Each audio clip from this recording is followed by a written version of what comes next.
ओम शांति। अतिथि मुरलीधारिका 23/11/2023। मिठा मिठा बाप दादा चवंदा मीठे मीठे ॿार। देह अभिमाना रुलाइण वारो। देही अभिमानी ठहो त पुरुषार्थ ठीक थींदो। दिल में सच्चाई रहंदी, बाप खे पूरो फॉलो करे सघंदा। देही अभिमानी थींदासीं त पुरुषार्थ ठीक रहंदो, दिल में सच्चाई रहंदी, बाप खे बि पूरो फॉलो करे सघंदासीं। प्रश्न: कंहिं हिकु परिस्थिति व आपदा में स्थिति निर्भय व हिकरस कॾहिं रही सघंदी आहे? उत्तर आहे जॾहिं ड्रामा में ज्ञान जो पूरो पूरो निश्चय हूंदो। कोई बि आफ़त साम्हूं ईंदी त चईंदा इहे ड्रामा में हुयो, कल्प पहिरियों बि हिन खे पार कयो आहे न। हिन में डिॼण जी कोई ॻाल्हि न आहे, परंतु ॿारनि खे महावीर थियणो जो बाप जा पूरा मददगार सपूत ॿार आहिनि, बाप जी दिलि ते चढ़ियल आहिनि। अहिड़ा ॿार ई सदा स्थिर रहंदा, अवस्था हिकरस रहंदी। त असांखे ड्रामा जी ॾाल सदा ई बुद्धि में रखणी आहे। जो थियो ड्रामा। गीता: ओ दूर जा मुसाफ़िर, ओम शांति। जॾहिं विनाश जो समय हूंदो आहे त कुझु बची वेंदा ई आहिनि। राम जी सेना या रावण जी सेना ॿिन्हिनि खां बचंदा आहिनि। ॿिन्हिनि सां थोरा थोरा बचंदा आहिनि। मतिलबु रावण जी सेना जा बि कुझु माण्हू बचंदा, आत्मायूं, ऐं असां परमात्मा राम जी सेना वारा बि कुझु बचंदा। जी नई सृष्टि जी स्थापना करणी आहे त रावण जी सेना चिलाईंदी आहे हिकु त असां साथ न विया, ऐं पोइ पिछाड़ी में ॾाढा तकलीफ़ थींदी आहे। जी त्राई ॾाढी आहे न। बाबा चवंदा तव्हां ॿारनि में बि अनन्य आहिनि जो उहे ई लाइक़ु हूंदा जो विनाश खे ॾिसण जी। विनाश बि असां ॿारनि मां जो लाइक़ु हूंदा उहे ई ॾिसी सघंदा, उहे ई हिमत वारा हूंदा। जीअं अंगद जे लाइ बतलाईंदा आहिनि कि उहे स्थिर रहियो न। विनाश सिवाइ तव्हां ॿारनि जे ॿियो कोई ॾिसी न सघे। त्राई अहिड़ी थींदी जीअं ऑपरेशन थियण जे समय कोई खड़ो न रही सघंदो आहे, इहे त साम्हूं ॾिसंदा रहंदव। हाहाकार थींदो रहंदो। जो ॿार जो सुठा अनन्य ॿार हूंदा, बाबा जा मददगार सपूत ॿार, उहा दिलि ते चढ़ियल हूंदा न। उहा दिलि ते चढ़ियल आहिनि, उहे ई ॿार ॾिसी सघंदा। हनुमान कोई हिकु न हुयो, सभु हनुमान। महावीरनि जी माला हिन रुद्राक्ष जी माला हूंदी आहे। रुद्र भगवान जी बि जो माला आहे उनजो नाम ई आहे रुद्रमाला। रुद्राक्ष हिकु ॾाढो क़ीमती बीज हूंदो आहे। रुद्राक्ष में बि कोई रियल कोई आर्टिफिशियल हूंदो आहे।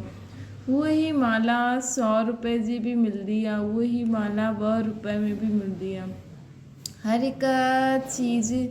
हर हिकु चीज़ अहिड़ी आहे। बाप हीरे जहिड़ो ठाहींदो आहे, उनजी भेट में कोई सभु आर्टिफिशियल ठहियल आहे। सच परमात्मा जे अॻियां सभु कूड़ा वर्त नाटा पैनी आहिनि। हिकु कहावत आहे न, सूर्य जे अॻियां अंधियारो कॾहिं छिपी न सघंदो आहे। हाणे इहा आहे ज्ञान सूर्य, उन्हनि जे अॻियां अज्ञान कॾहिं छुपी न सघंदो आहे। तव्हांखे सचो बाप द्वारा सच मिले थो। तव्हां ॼाणंदा आहियो सचो ईश्वर बाप जे लाइ मनुष्य जो सॾु कंदा आहिनि, उहा कूड़ ॻाल्हाईंदा आहिनि। तव्हां ॼाणंदा आहियो सचे ईश्वर बाप जे लाइ मनुष्य जो चईंदा आहिनि, उहो कूड़ चईंदा आहिनि। हाणे तव्हां सम्झाईंदा आहियो गीता जो भॻवानु शिव आहे, न कि दैवी गुण वारो देवता। हाणे बाबा गीता जे भॻवान जे हाणे आहे संगम युग, पोइ सत्युग ज़रूरु हूंदो न। श्री कृष्ण जी आत्मा हाणे ज्ञान वठे थी न। मनुष्य पोइ सम्झंदा आहिनि ज्ञान ॾिए थी। केतिरो फ़र्क़ु थी वियो। उहो ॿार बाप खे हिकदमि गुम करे छॾियो अथनि, ऐं ॿार जो नाम बालो करे छॾियो अथनि। अॻियां हली आख़िरी सच निकिरी वेंदो। पहिरियों मुख्य ॻाल्हि आहे हिन ते सर्वव्यापी छो सम्झो। जी गीता में श्री कृष्ण जो नाम विझी छॾियो अथनि। इन ॻाल्हियुनि खे तव्हां ॼाणंदा आहियो न। श्री कृष्ण अथवा देवी देवताउनि जी जो आत्मायूं आहिनि, उन्हनि 84 जन्म पूरा कया आहिनि। ॻायल बि आहे न, आत्मा परमात्मा अलॻि रहे बहुकाल। असां ई सभिनि खां पहिरियों विछड़िया आहियूं, बाक़ी सभु आत्मायूं त बाबा सां गॾु हुते ई रहंदियूं आहिनि। असां पहिरियों अची करे आयासीं त बाक़ी सभु त मथे ई रहिया आहिनि, असां ई विछड़िया आहियूं न। इन जो अर्थ कोई न सम्झंदो आहे। तव्हां में बि कोई वीरलो आहे जो यथार्थ रीति सम्झाए सघंदा। देह अभिमानी ॾाढो रुलाईंदो आहे। देही अभिमानी ठीक पुरुषार्थ कंदा त धारणा बि सुठी थी सघंदी आहे न। देह अभिमान ॾाढो रुआरंदो आहे। देही अभिमानी ठीक पुरुषार्थ कंदा त धारणा बि सुठी थी सघंदी आहे। इनखे चइबो आहे फॉलो फादर। एक्ट में बि फादर ईंदो आहे न। फादर त ॿई हूंदा आहिनि, मतिलबु शिव बाबा बि ईंदा आहिनि, ब्रह्मा बाबा बि ईंदा आहिनि। फादर त ॿई थी आहे न। ये कहिड़ो फादर चईंदो आहे जो तव्हांखे थोरी पतो पवंदो आहे, छो जी बाप दादा ॿई हिन शरीर में आहिनि। मतिलबु कॾहिं शिव बाबा ॻाल्हाइनि था, कॾहिं दादा ब्रह्मा बाबा ॻाल्हाइनि था, इहे असांखे थोरी पतो पवंदो आहे। हिकु जो एक्ट में ईंदो आहे हुनखे फॉलो कबो आहे। बाप सम्झाईंदा आहिनि ॿार देही अभिमानी ठहो। ॾाढा सुठा ॿार बि देह अभिमानी आहिनि, छो जी बाबा खे यादि न कंदा आहिनि। जो योगी न आहिनि उहे धारणा न करे सघंदा। हिते त सच्चाई खपे। बाबा चईंदा आहिनि जो बाबा खे यादि करण वारी आत्मायूं न हूंदियूं उहे धारणा न करे सघंदियूं। हिते त सच्चाई खपे।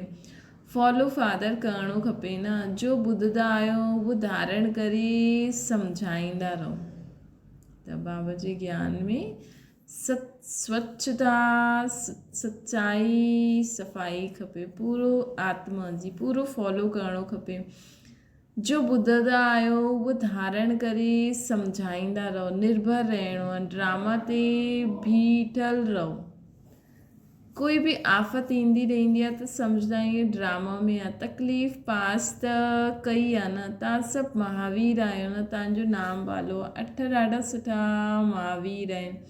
108 उन खां घटि आहिनि। 16,000 उन्हनि खां घटि आहिनि। ठहिणो त ज़रूरु आहे। इहा बादशाही कल्प पहिरियों बि स्थापना थी हुई, सो थियणी आहे।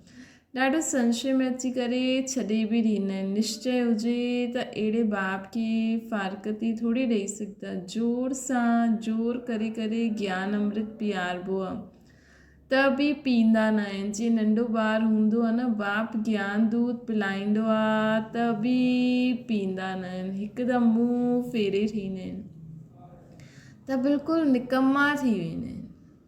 बाबा चईंदा आहिनि, चई ॾींदा आहिनि असांखे माता पिता सां कुझु बि न खपे। मां श्रीमत ते न हली सघंदो आहे त श्रेष्ठ पोइ कीअं ठहींदा। भॻवान जी श्रीमत आहे त इहा बि हिकु स्लोगन लिखी ॾियणो खपे कि निराकार ज्ञान सागर पतित पावन भगवान शिवाचार्य वाच्य। ये भी एक स्लोगन लिखी ॾियो। निराकार ज्ञान सागर पतित पावन भगवान शिवाचार्य वाच्य। माता स्वर्ग जो द्वार आहे। बाबा चवनि था इहे बि हिकु स्लोगन लिखी छॾियो। निराकार ज्ञान सागर पतित पावन भगवान शिवाचार्य वाच्य। माता स्वर्ग जो द्वार आहे। सम्झाइण जे लाइ बुद्धि में पॉइंट्स अचणी खपनि। मतिलबु शिव बाबा माता पिता शिव बाबा ऐं ब्रह्मा मामा ॿई स्वर्ग जा द्वार खोलंदा आहिनि न असांजे लाइ। ऐं इहे गीता माता द्वारा, गीता माता आहे न, बाबा जो ज्ञान ॿुधाइनि था असांखे, ज्ञान सागर। स्टूडेंट ज़रूरु सभु नंबरवार हूंदा। ड्रामा में उहे ई पंहिंजो पंहिंजो पार्ट वॼाइनि था। दुख में असां उन्हनि खे यादि कंदा आहियूं। दूर देश में बाप रहंदा आहिनि। उन्हनि खे असां आत्मायूं यादि कंदा आहियूं। दुख में सिमरन सभु करे, सुख में करे न कोई। हाणे त दुख जी दुनिया आहे न। इहे सम्झाइणु ॾाढो सहज आहे। पहिरियों त सम्झाइणो आहे कि बाप ई स्वर्ग जी स्थापना करण वारो आहे, त छो न असांखे स्वर्ग जी बादशाही मिलणी खपे। असांजो पीउ स्वर्ग जी दुनिया स्थापना थो करे त असांखे त स्वर्ग जी बादशाही मिलणी खपे न। इहे बि ॼाणंदा आहियो सप्त वरसो न पाईंदा। सभु स्वर्ग में न अची सघनि त पोइ सभु स्वर्ग में अची वञनि त पोइ नर्क थिए ई न, वृद्धि कीअं थींदी? वृद्धि भी त थियणी आहे न, छो जी सभी अगरि स्वर्ग में अची आहे एतिरी सारी आत्मायूं, त धीरे धीरे नर्क मतिलबु ॾाढा सारा माण्हू, तमो प्रधान माण्हू, त अगरि सभी स्वर्ग में अची वेंदा त सोने हीरे जा महल त ठाहे न सघंदासीं, सभिनि खे पोइ बाटे करे टुकड़ो टुकड़ो खाइणो पवंदो। इहे त ॻाल्हि आहे भारत अविनाशी खंड अर्थात अविनाशी बाप जो बर्थ प्लेस आहे। भारत ई स्वर्ग हुयो। असां ख़ुशी सां चईंदा आहियूं 5000 वर्ष पहिरियों स्वर्ग हुयो। बराबरि स्वर्ग जा मालिकनि जा चित्र त आहिनि, चईंदा बि आहिनि क्राइस्ट खां 3000 वर्ष पहिरियों भारत हेवन हुयो, त ज़रूरु भारत में ई सूर्यवंशी चंद्रवंशी हुया। चित्र बि उन्हनि जा आहिनि न, केतिरो सहज आहे न, बुद्धि में इहे नॉलेज हलंदी आहे बुद्धि में ये नॉलेज हल्दी रहे। बाबा जी आत्मा में ये नॉलेज हुई त असां आत्माउनि खे बि धारणा कराई न, उहा आहे ई नॉलेज हुई। पोइ चईंदा बि आहिनि कि न प्रजापिता ब्रह्मा द्वारा राजयुग सिखलाईंदो आहे न, जंहिंसां उहा राजाउनि जो राजा ठही वेंदा आहिनि। बाबा ज्ञान ॿुधाए असांखे राजयुग सिखाए, पोइ असां राजाउनि जा बि राजा ठही वेंदा आहिनि। पोइ इहा नॉलेज प्रायलोप थी वेंदी आहे। हाणे ज्ञान वरी खां असांखे मिले थो, त हाणे तव्हां ॿारनि खे चैलेंज ॾियणी खपे, हिन में ॾाढी फर्स्ट क्लास बुद्धि खपे। बाबा पाण वटि कॾहिं बि ऊची वस्तु न रखंदा आहिनि। बाबा चईंदा आहिनि कि बाबा कॾहिं बि पाण वटि ऊची वस्तु न रखंदो आहे। चईंदा आहिनि एतिरा मकान आदि ठाराया, उहो बि ॿारनि जे रहण लाइ ठाराया, न त ॿार किथे अची करे रहंदा। हिकु ॾींहुं त सभु मकान पंहिंजे हथ में अची ई वेंदा। बाबा चईंदा आहिनि न पूरो आबू जो आबू असांखे ॾेई छॾींदा। भॻवान जे दर ते भक्तनि जी भीड़ त थियणी आहे। उन्हनि त ॾाढा भॻवान ठाहे छॾिया अथनि। प्रैक्टिकल में त इहा आहे न, तव्हां सम्झंदा आहियो केतिरी भीड़ थींदी, असां सम्झंदा आहियूं केतिरी भीड़ थींदी। दुनिया में त ॾाढो अंधश्रद्धा आहे, मेला लॻंदा आहिनि त केतिरी भीड़ थी वेंदी आहे। कॾहिं कॾहिं त आपस में लड़ी पवंदा आहिनि, भीड़ में पोइ केतिरा मरी बि वेंदा आहिनि, ॾाढो नुक़सानु थी वेंदो आहे। त इहे सुदर्शन चक्र ॾाढो सुठो आहे। स्लोगन बि ज़रूरु लिखी ॾियणो खपे। बाबा स्लोगन ॿुधाई न, पिछाड़ी में माताउनि जे अॻियां सभिनि खे झुकणो ई आहे। शक्तियुनि जा अहिड़ा चित्र ठाहींदा आहिनि, बाप ॿारनि जे लाइ ज्ञान बारूद ठाराईंदो आहे। चित्रनि में शक्तियुनि जा अहिड़ा चित्र ठाहींदा आहिनि, ऐं बाबा ॿारनि जे लाइ ज्ञान बारूद ठाराईंदा आहिनि। चईंदा आहिनि सिद्ध करो कि हिन शक्तियुनि जे असुर हथ में जो असुर शस्त्र आहिनि छा आहिनि। उहो त सहज आहे। भक्त भॻवान खे यादि कंदा आहिनि, साधू साधना कंदा आहिनि भॻवान सां मिलण लाइ। गॉड खे फादर चइबो आहे न, बराबरि असां हुननि जी संतान आहियूं। ब्रदरहुड चईंदा आहियूं, चीनी हिंदू भाई भाई, त बाप हिकु थियो न जिस्मानी रूप में, पोइ भाउ भेण थी वियासीं, पोइ विकारी दृष्टि थी न सघी। इहा युक्ति आहे पवित्र रहण जी। बाप बि चईंदा आहिनि ॿार काम शत्रु आहे, परंतु जॾहिं कोई सम्झे मुख्य हिकु ॻाल्हि आहे, भॻवानु सभिनि जो बाप आहे। बाप स्वर्ग जी स्थापना करण वारो आहे, त ज़रूरु बाप खां स्वर्ग जो वरसो मिलणो खपे न। वरसो त हुयो, हाणे गवायो आहे। इहे सुख दुख जो खेल आहे, इहे सुठी रीति सां सम्झाइणो खपे। बाबा चवनि था इहा असांजो सुख दुख जो खेल आहे, इहे सभिनि खे असांखे सुठी रीति सम्झाइणो खपे। अधु कल्प हिते सुख हूंदो आहे, अधु कल्प हिते दुख हूंदो आहे। त दुख में माण्हू भॻवान खे यादि कंदा आहिनि, त भॻवान जो बि पार्ट दुख जी दुनिया में शुरू थी वेंदो आहे। अच्छा मीठी मीठी सिकल ते ॿारनि प्रति माता पिता बाप दादा जो यादि प्यार ऐं गुड मॉर्निंग। रूहानी बाप जी सभिनि रूहानियुनि ॿारनि खे नमस्ते। असांजी बि रूहानी माता पिता बाप दादा खे यादि प्यार गुड मॉर्निंग ऐं नमस्ते। धारणा जे लाइ मुख्य सार, सच्चाई खे धारण करे बाप जी हर एक्ट खे फॉलो करिणो आहे। सच्चाई खे धारण करे ॿिन्हिनि बाप जी, निराकार रूप में शिव बाप, साकार रूप में ब्रह्मा मां ब्रह्मा बाप, ॿिन्हिनि जी एक्ट खे फॉलो करिणो आहे, ज्ञान अमृत पीअणो ऐं ॿियनि खे प्यारणो आहे, निर्भय ठहिणो आहे। ॿियो आहे असां भॻवान जा ॿार आपस में भाउ आहियूं, इहा स्मृति सां पंहिंजी दृष्टि वृत्ति सदा पवित्र ठाहियो। हिन स्मृति सां पंहिंजी दृष्टि वृत्ति खे पवित्र ठाहिणो आहे। बाबा चवनि था त असां सभु आपस में भाउ आहियूं। वरदाना हर हिक जी विशेषता खे ॾिसंदे उन्हनि की सेवा में लॻाइण वारा दुआनि जा पात्र ठहूं। बाबा चवनि था जीअं बाप दादा जो हर हिकु ॿार जी विशेषता सां प्यारु आहे ऐं हर हिक में कोई न कोई विशेषता, इन करे सभिनि सां प्यारु आहे। त तव्हां बि हर हिक जी विशेषता खे ॾिसो। ईअं हंस रतन चुगंदा आहिनि, जीअं पथर न, ईअं तव्हां होली हंस आहियो।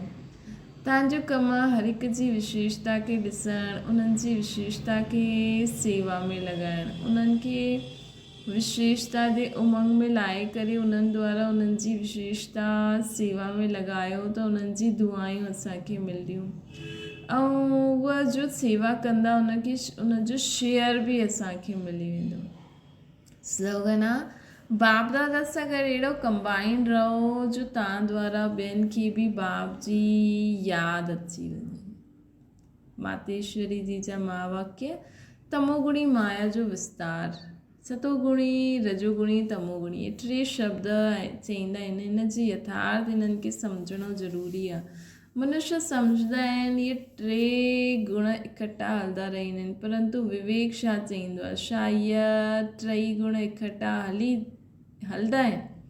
उहा टई गुणनि जो पाठ अलॻि अलॻि युग में आहे। मनुष्य सम्झंदा आहिनि इहे टे गुण इकट्ठा हलंदा रहंदा आहिनि, परंतु विवेक छा चईंदो आहे, छा इहे टई गुण इकट्ठा हली ईंदा आहिनि? उहा टिन्हिनि गुणनि जो अलॻि अलॻि युगनि में पाठ आहे।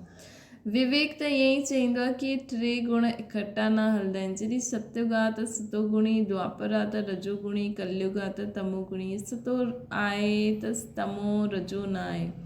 जॾहिं रजो आहे त पोइ सतोगुणी न आहे। इहे मनुष्य त ईअं ई सम्झी करे वेठा आहिनि कि टई गुण इकट्ठा हलंदा आहिनि। इहा ॻाल्हि चइणु सरासर भूल आहे। उहे सम्झंदा आहिनि जॾहिं मनुष्य सच ॻाल्हाईंदा आहिनि, पाप कर्म न कंदा आहिनि त उहा सतोगुणी हूंदा आहिनि, परंतु विवेक चईंदो आहे जॾहिं असां चईंदा आहिनि सतोगुण त हिन सतोगुण जो मतिलबु आहे संपूर्ण सुख गोया सॼी सृष्टि सतोगुणी। बाक़ी हीअं न चईंदासीं कि जो सच ॻाल्हाईंदो उहो सतोगुणी, जो कूड़ ॻाल्हाईंदो आहे उहो कलयुग बि तमोगुणी। ईअं ई दुनिया हलंदी ईंदी आहे। बाक़ी ईअं न चईंदासीं, इहे जो चईंदा आहिनि उहे ईअं चई न सघंदा आहियूं। हाणे जॾहिं असां सतयुग चईंदा आहियूं त हिन जो मतिलबु आहे सॼी सृष्टि ते सतोगुण सतो प्रधानता खपे। हा, कोई समय अहिड़ो सतयुग जो हुयो जिते सॼो संसार सतोगुणी हुयो। हाणे उहो सतयुग न आहे। हाणे त कलयुगी दुनिया गोया सॼी सृष्टि ते तमो प्रधानता जो राज्य आहे न। सॼी सृष्टि ते तमो प्रधानता जो राज्य आहे। हिन तमोगुणी समय ते पोइ सतोगुणी काथां आया? हाणे घोर अंधियारो जंहिंखे ब्रह्मा जी राति चइबो आहे। ब्रह्मा जो ॾींहुं आहे सतयुग, ब्रह्मा जी राति आहे कलयुग। त इहे असां ॿिन्हिनि खे मिलाए न सघंदा आहियूं। बाक़ी हा, हीअं बाबा ज़रूरु चईंदा आहिनि न कि हर चीज़, हर मनुष्य आत्मा पहिरियों सतो प्रधान, पोइ सतो रजो तमो जो पाठ वधंदी। तीअं हाणे बि मथां खां आत्मायूं अचनि थियूं त उन्हनि जो त कोई पाप न आहे, त उहो त सतो प्रधान आत्मा ईंदियूं। लेकिन सतो प्रधान आत्मा बि पाठ त दुनिया त तमोगुणी आहे न। दुनिया त रौरव नरक न। हा, उहा आत्मा आई आहे त उहो कलयुग जे हिसाब सां सतोगुणी पाठ वॼाईंदी, लेकिन स्वर्ग जहिड़ो सतोगुणी पाठ त न वॼाए सघंदी न। उहा ईंदी त बि विकारी दुनिया में, भले जॾहिं पैदा थींदी त उनखे थोरो सतो प्रधानता हूंदी, लेकिन विकार में त वञिणो ई, काम क्रोध लोभ मोह अहंकार त उनखे उनजे जीवन में उनखे करिणो ई पवंदो। धीरे धीरे उहा विकारनि जी वश थी वेंदी न उहा आत्मा। त सत्य त संपूर्ण निर्विकारी सतोगुणी दुनिया हुई। उनजे हिसाब सां त हिन समय उहा आत्मा सतो प्रधानता जो ओड़ो पाठ त न वॼाईंदी न। हाँ, भले कलयुग जे हिसाब सां उहा सुठी हूंदी, छो जी नई नई आत्मा आई आहे, नई नई चीज़ हूंदी आहे। त मम्मा अॼु चवनि था कि सत्युग आहे सतोगुणी, द्वापर आहे रजोगुणी, कलयुग आहे तमोगुणी दुनिया। अच्छा, ओम शांति। बाबा खे यादि करो।